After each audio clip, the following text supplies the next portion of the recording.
As meninas, Gente, eu vou ter que estar na frente. pode começar. Falou o quê? Fala pouco, a gente tá Então, gente, prazer, meu nome é Sabrina, a menina mais bonita do colégio. Não, brincadeira. Não, a nossa equipe ficou com a parte da comida. A gente fez o shawarma, que é uma comida típica que todo mundo também conhece aqui. Os ingredientes que a gente usou para fazer o shawarma foi 5 kg de batatinha, 3 kg de tomate, 3 pés de alface, 1 litro de leite, 1 litro de óleo, isso para fazer um molho de alho, 6 dentes de alho, 2 limão, uma pitada de sal e 6 pacotes de pão árabe.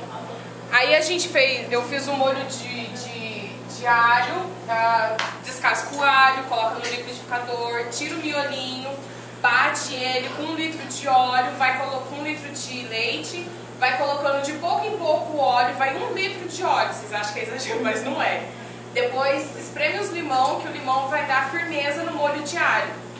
Depois eu piquei a carne em pedacinho, que não precisa assar, esse negócio de assar é só pra lanchonete, essas coisas.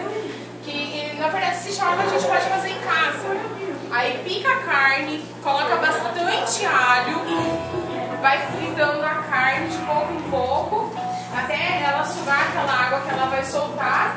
E depois você vai montando o pão, passa o molho de alho, coloca uma camada de salada, que é o alface e o tomate, coloca a batatinha, coloca a carne, enrola, passa o papel alumínio e o seu shawarma tá pronto.